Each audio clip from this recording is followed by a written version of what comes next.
Welcome to Kaleidoscope. Let's talk. Approximately 150,000 people are believed to be living with dementia in Sri Lanka, and a majority of these are said to have Alzheimer's disease. The age-adjusted death rate is 27.62 per 100,000 people, placing Sri Lanka in 14th place globally. Time and time again, we've been told that awareness is what's lacking and is what is needed. The Lanka Alzheimer's Foundation is doing something about this by launching the book titled Malithis Diary, Learning About Dementia. It's in 3 languages, and today we have Director of the Lanka Alzheimer's Foundation, Romany Parakrama, for more on the book and Alzheimer's as well. So tell me, what do we know about Alzheimer's and what don't we know about Alzheimer's? Well, we do know that Alzheimer's is a degenerative, progressive brain disease. We also know that it gets worse over time, and Alzheimer's is the most common form of dementia. What we also know is that certain lifestyle factors such as diet, exercise, refraining from excessive smoking, drinking, managing cholesterol, high blood pressure, all of those things can help in the prevention. What we don't know is what triggers the disease, how to stop it, and what the cure is. What is Malithis Diary all about? Malithis Diary is a children's book on dementia. It tells the story of a little girl who has to keep a holiday diary and make note of everything that happens in her life during the holidays. And during the course of writing this diary, she notices the changes due to dementia in a much loved grandmother. And during the course of the story, she learns together with her parents how to respond with patience, kindness, and empathy. What spurred Lanka Alzheimer's Foundation to actually publish a book like this? We saw that there was a gap in resources available for children to understand dementia.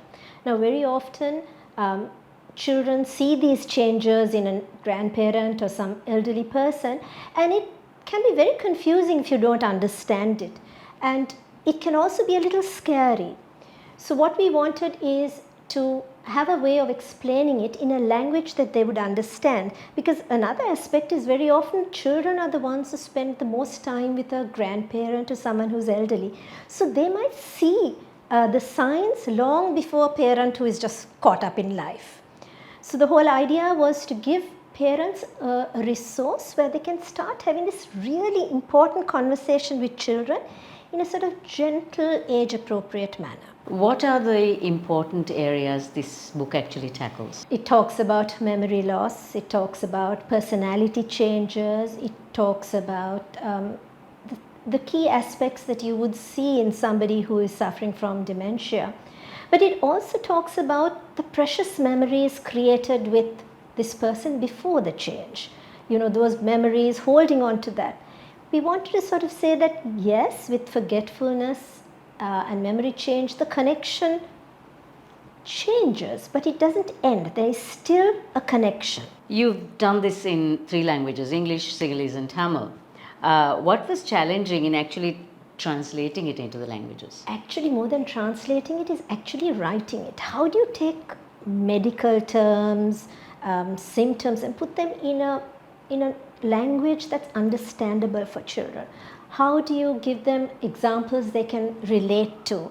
So once that was cracked, once we sort of had the story, we wrote it from a child's point of view to make it more understandable, then translating it into English and Sinhala became that much simpler. Saying that, still finding the right language was tough, but it was easier. So there are some misconceptions, myths surrounding Alzheimer's. What are they? How would you like to dispel it? I think the key myth is that Alzheimer's is a natural part of aging. It is not. It is a disease. And also, you know, old people get it. Again, not true. There are younger people, less frequently, but even as young as 40 who can get it. The other myth is, it's just forgetfulness. We all forget. It's not. It's a complex disease. It impacts not just memory, but thinking, speech, and a lot of other factors as well. What adjustments would a family have to make if someone has Alzheimer's in the family? One thing is having routine for the patient. Having set times, a daily routine seems to help. Maybe helps with the confusion, or maybe it's making a habit out of things. That's very important. Communication, keeping it short, keeping it clear, because things are changing. Making your home hazard free. It's like child proofing. You have to make sure that access to things like sharp objects they can hurt themselves on, an open flame they can burn. And also people with Alzheimer's tend to pace a lot. So maybe having a loose rug they can trip over, all of that needs to go. Another thing is them wandering off, because they will walk out and not know where they're going, forget where they're going, or forget how to come back home. So keeping gates closed, keeping doors closed, it is helpful. That said, it does not mean locking them in a room or socially isolating them. That is the worst. You need to allow them to do as much as they can for themselves while it is practical, and encourage them to have social outings, go to temples, go to churches, do hobbies. So that's really important. But I think the most important thing is changing your mindset. You have to be patient, you have to be kind, and you have to be flexible. And that's hard. So what are the biggest no-nos when handling a person with Alzheimer's? Don't argue. Don't keep correcting them. Don't keep reminding them of things that they have forgotten. Don't rush them or pressurize them. Also at the same time, don't treat them like they are invisible or incapable. You need to use patience and kindness, and not try to make them who they were before, but to meet them where they are, and then try and find connections and support, give them support. How should someone deal with a person who has seemingly forgotten who they are? It's heartbreak, and it's easier to talk about it than to actually put it into practice, but you have to remain calm at that point, be very gentle. You may have to reintroduce yourself. Hello, I'm Romany, I'm your daughter. Not say things like, how could you possibly forget who your daughter is? I'm your daughter.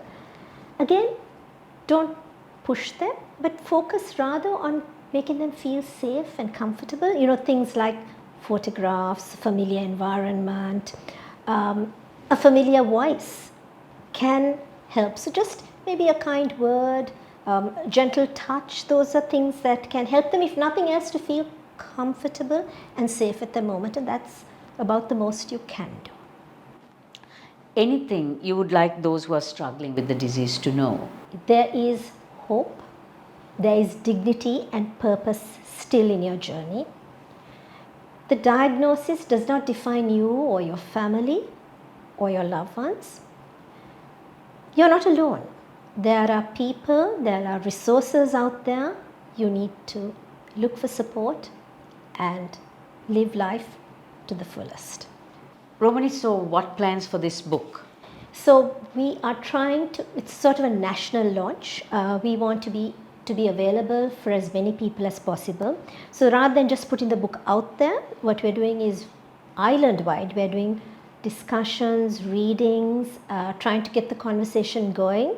And there's a project to take it to all parts of the country, and then make it available in community libraries, in school libraries, where people can access it and use it as a tool, and it's just not limited to a few people. Good luck. It's a long, hard journey, and more power to all you do at all that Lanka Alzheimer's Foundation does. Thank you. Kaleidoscope is on YouTube, Facebook, Instagram and LinkedIn. Don't forget to subscribe, follow and like us for more.